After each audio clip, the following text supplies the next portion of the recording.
देख रहा था, उसमें कुछ बातें उन्होंने ऐसी की जिसका मैं उन्हें फैसलाबादी तरीके से जवाब, वो मैं बात के लिए रखता हूं, और कुछ बातें उन्होंने सवालात किए, मैं पहले उनका जवाब दे दूं, उसके बाद मैं, क्योंकि उनको जाहिर बात है, खलश होगी, उनका दिल होगा वो खलश दूर करे, वरना बंदा जब इतना ऊपर पहुंच जाता है, वजीर दाखिला बन जाए, तो बंदा अपने काम पे फोकस करता है, उसको इस तरह की खलश नहीं होती। लेकिन राणा साहब को लगता है कि आजकल भाभी साहबा ने शायद कोई थोड़ी नरमी की हुई है, सुबह दोपहर शाम उनके ऊपर सख्ती नहीं है, तो उनका दिल करता है कि बाहर से उनकी जो है वो तवाज़ा होती रहे, तो अगर उनकी ख्वाहिश है तो पूरी कर देते हैं। देखिए, फॉरेन फंडिंग के ऊपर इन्होंने बात की, बात यह की कि पाकिस्तान तहरीक इंसाफ जो है उसने इल्तवा मांगा फॉरेन फंडिंग के लिए।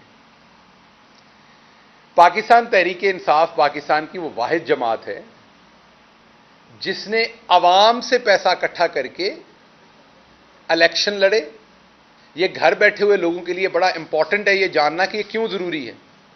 पाकिस्तान की सियासत में आज कौन आ सकता है? नॉर्मली वडेरा आ सकता है, इंडस्ट्रियलिस्ट आ सकता है, जो इलेक्शन के ऊपर बड़ा पैसा खर्च करता है, जैसे ही जीत के आता है वो फिर पैसा बनाता है क्योंकि उसने अगले इलेक्शन पे फिर खर्च करने हैं।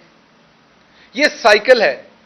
इसके बरक्स अमेरिका में, बरतानिया में, दूसरी जगहों पे क्या होता है, एक स्कूल टीचर है, एक प्रोफेसर है, एक कोई बंदा भी है जिसने एक साफ ही है, किसी ने इलेक्शन लड़ना है।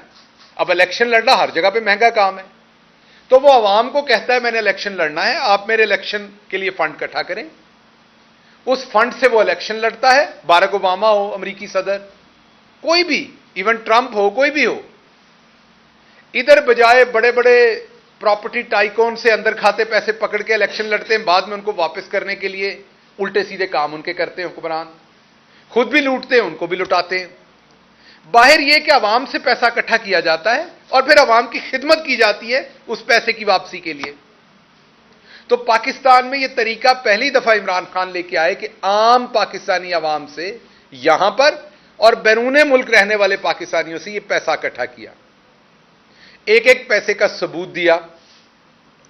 उसके बदले में जब नून लीग और पीपल्स पार्टी से पूछा कि आपके पास पैसा कहां आया, तो ना कोई रजिस्टर, ना किताब, ना कोई सबूत, ना कोई लेना ना देना, आगे से दांत निकाल के दिखाते हैं। लतीफ खोसा साहब ने कहा कि जी हमारे तो ये रिवाज ही नहीं है इसका रिकॉर्ड रखने का।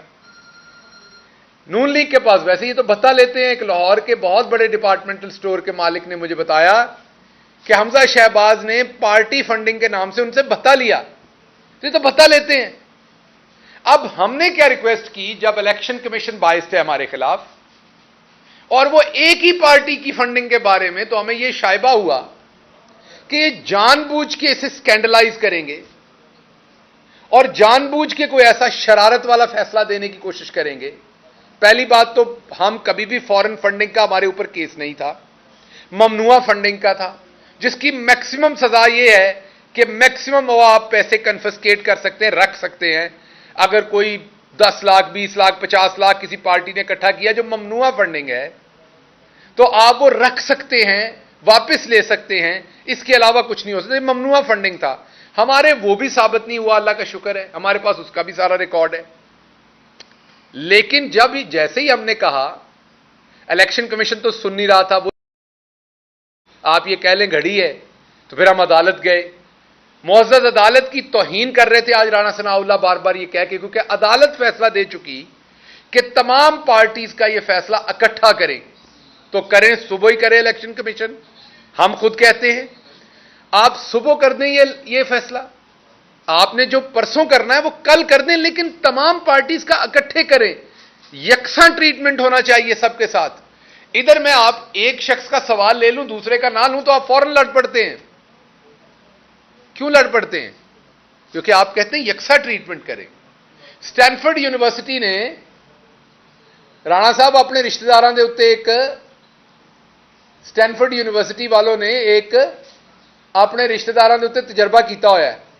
यूट्यूब पे अगर स्टैनफोर्ड यूनिवर्सिटी मॉन्की एक्सपेरिमेंट लिखोगे तो वो एक्सपेरिमेंट आ जाएगा कि एक ही टास्क, एक ही काम करने का एक बंदर को खीरा दिया जाता है, वही टास्क परफॉर्म करने का, वही काम करने का दूसरे बंदर को अंगूर का दाना दिया जाता है। तो बंदर भी जंगले को जोर जोर से हिलाता है, वो नाइंसाफी के खिलाफ बोलता है। जिसको खीरा दिया जाता है वो भी अंगूर मांगता है। तो राणा साहब, इंज ही लगेगा जिस तरह तुहाडे ते ही तजर्बा होया होया है, लेकिन तुसी वो तजर्बा वेख लो एक बारी, तुहानू समझ आए। सो पाकिस्तान तहरीक इंसाफ सिर्फ ये चाहती है कि तमाम पार्टीज, जो 3-4 मेजर पार्टीज हैं, उनकी फॉरेन फंडिंग, लोकल फंडिंग, हमारी, इनकी सब कुछ अवाम के सामने रखने, ममनुआ फंडिंग, पता चल जाएगा कौन इनमें दूध का धुला हुआ है। अगर तो दोबारा इनका और हमारा इतना फर्क ना हुआ जितना बंदर और इंसान का होता है, तो आप बात कर लीजिएगा। तो इसलिए हम भी कहते हैं कि फौरन फैसला करें, लेकिन हाई कोर्ट के फैसले के ऐन मुताबिक। अब इनकी बातें हमने सुनी, उसका मैं जवाब देता हूं। बातें की इन्होंने कि बड़ा कोई जुल्म कर दिया फॉरेन फंडिंग। इनका अपना किरदार क्या है मैं बता दूं। 2006 में एनआरओ करके गए थे, आप सबको पता है, सऊदी अरेबिया। यहां पाकिस्तान में कहा हमने कोई एग्रीमेंट नहीं किया, याद होगा आप सबको टेलीविजन पर। मेरी लंदन तो क्या, पाकिस्तान में भी कोई प्रॉपर्टी नहीं। यह पहला झूठ नहीं था, इससे पहले एक झूठ था कि हमारा कोई एग्रीमेंट नहीं था। फिर वो एग्रीमेंट सामने आया, बातें शुरू हुई, सहाफियों ने बातें की, कह जे 5 साल का था, 10 साल का नहीं था। मतलब मुझे जूते पड़े हैं, आधे पड़े हैं, मतलब 2-3 पड़े हैं, 6 नहीं पड़े। फिर ये बात की इन्होंने, अजीम लीडर जो इनके थे उन्होंने। वो आपको याद होगा, हरीरी साहब यहां पर वो एग्रीमेंट लेके आ गए। जब उन्होंने यहां एग्रीमेंट वो लहराया तो फिर चुपसाद हो गई। फिर वो लोहे के चने भी उबल गए बगैर मीठा सोडा डाले हुए। राणा सनाउल्लाह की भी मूंछों को ताव जो है वो खत्म हो गया और सारे आराम से उसी तनख्वाह पे काम करना शुरू हो गए। लेकिन आपको एक इनकी और वारदात बताता हूं जो उसी दौरान इन्होंने की थी। ये जिस थाली में खाते हैं उसमें सुराख नहीं करते, लफ्ज माजरत के साथ है। अब मेरे से आप बड़े सारे लोग कहते हैं डॉक्टर साहब आप पीएचडी हैं, अच्छी अच्छी बातें किया करें, डॉक्टर साहब आप किस तरह की प्रेस कॉन्फ्रेंस करते हैं, यार आप भी कुछ इंसाफ किया करें। मैं को मलिक मराज खालिद मरहूम की प्रेस कॉन्फ्रेंस का तो जवाब नहीं दे रहा, मैं कोई जुनेजो साहब की प्रेस कॉन्फ्रेंस का तो जवाब नहीं दे रहा, मैं कोई अपने फखर इमाम साहब की प्रेस कॉन्फ्रेंस का तो जवाब नहीं दे रहा, या राजा जफरुल हक की प्रेस कॉन्फ्रेंस का तो जवाब नहीं दे रहा। मैं छठे भूखे बदमाशों की प्रेस कॉन्फ्रेंस का जवाब देता हूं।